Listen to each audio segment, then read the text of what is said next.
Irithil Dungeon in Dark Souls 3 is the digital embodiment of a stress-induced spiral. It's like walking through a haunted prison built by someone who thought emotional trauma was a fun game mechanic. The hallways are suffocatingly narrow. The lighting is dim just enough to mess with your nerves. And every door feels like it's hiding something grotesque and angry. You don't explore this place. You tiptoe through it like it owes you money and might lash out at any second. And then come the jailers, aka the developer's love letter to suffering. These unsettling creeps carry branding irons that somehow reduce your max HP just by existing near you. Not attacking, existing. It's psychological warfare, plain and simple. You round a corner, see one of them, and instantly feel weaker, slower, and more afraid. They don't fight fair, and honestly, it doesn't feel like they're supposed to. They feel like punishment for trying to progress. Combine that with the area's wailing screams, twitchy enemies, and what sounds like a metal skeleton band playing in the basement, and you've got the most hellish vibe in the game. What really cements Erythil Dungeon as a top tier nightmare is how personal the suffering feels. It's not just about dying, it's about the game reaching out, grabbing your sanity, and whispering, "You shouldn't be here." The entire place is built to erode your confidence step by agonizing step until you're second guessing every corner and flinching at shadows. It's one of those levels that makes you say out loud, "What the actual fuck is this?" And yet somehow it's unforgettable because pain that specific tends to stick. Tomb of the Giants in Dark Souls is basically From Software's way of saying, what if platforming, but blind? Imagine stumbling through a cave with a flashlight made out of sadness while tiptoeing along ledges narrower than your will to keep playing.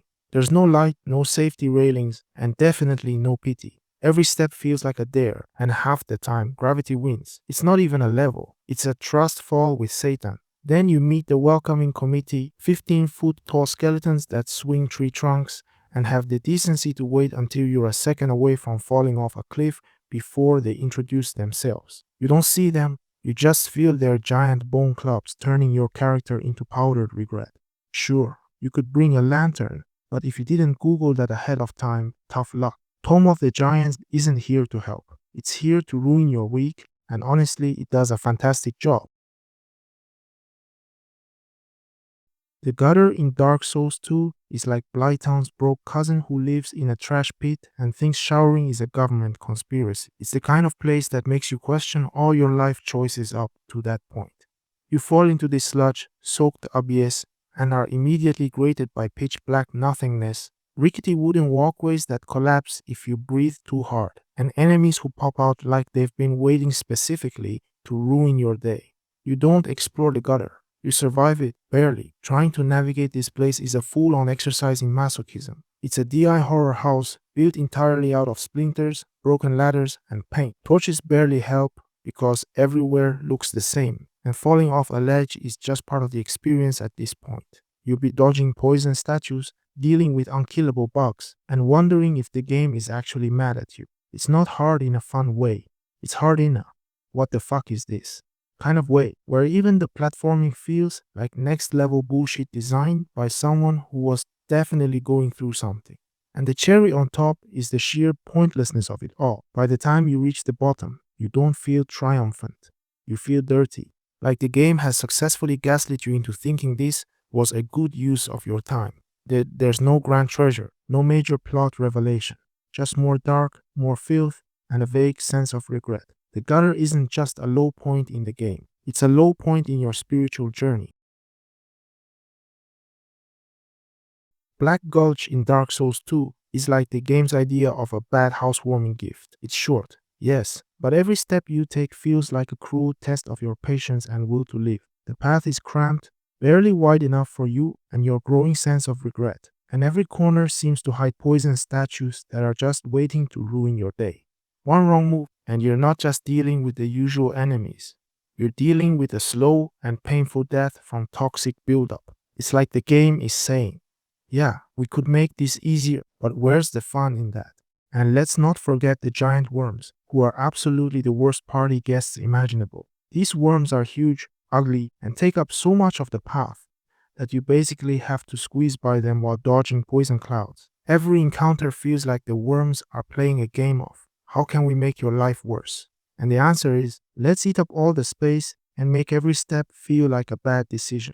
Trying to fight or run past them is a nerve wracking experience, and the longer you stay in this hellish hallway, the more you realize the true depth of your mistake. FromSoft really outdid themselves here with the design philosophy of let's make it narrower and worse. The entire area is a grim reminder that some people just love to torture players. It's not enough to have a tough environment. You have to make it claustrophobic, miserable, and filled with all the annoying things you don't want to deal with. The result is an area that feels less like a challenge and more like an elaborate setup for a very bad time. Black Coach is one of those places where the best strategy is simply to get through it as quickly as possible, hoping that maybe, just maybe, the next area will be slightly less soul crushing.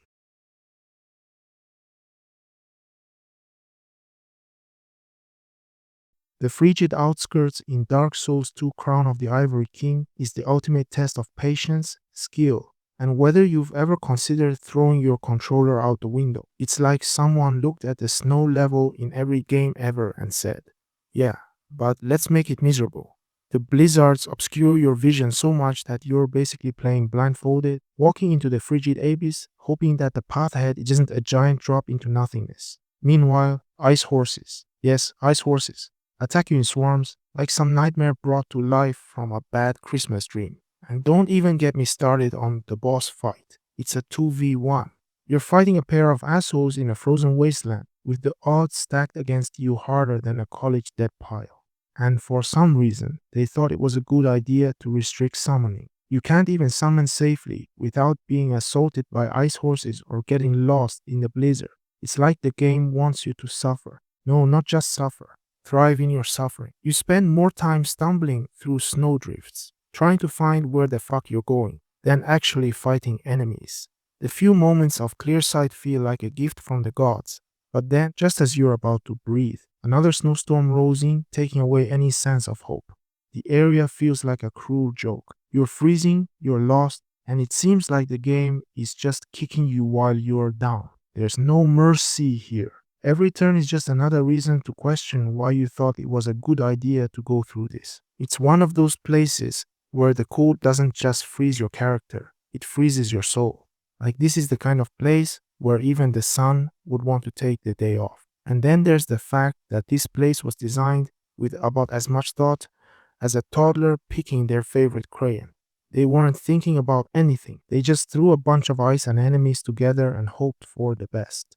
Every step feels like a mistake, and by the time you reach the boss, you'll be so mentally drained that you'll almost want to give up. But then again, that's the Dark Souls way. It's all about the suffering.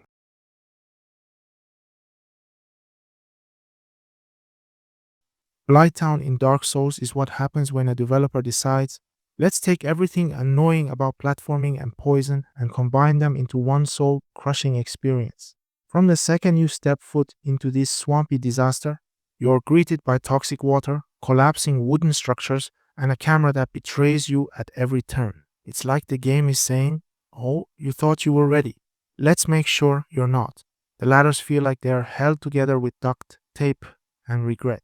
You climb 5 in a row just to get knocked off by a dart from some gremlin hiding in the shadows. Add a frame rate that runs like it's stuck in 2006 dial-up internet and you've got yourself an adventure in slow motion misery. Even basic movement turns into an act of courage as you inch across sketchy planks while praying the game doesn't freeze mid-jump.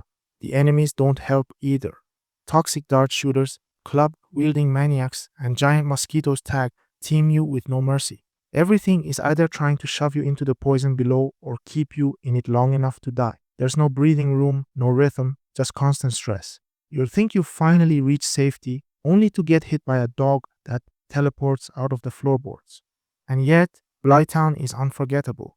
It's the perfect storm of frustration, jank and challenge, and somehow that makes surviving it feel incredible. Escaping it isn't just progress, it's a personal victory. You didn't just beat part of a game, you survived a rite of passage. Blighttown is pain, yes, but it's also proof that if you made it through that, you can make it through anything.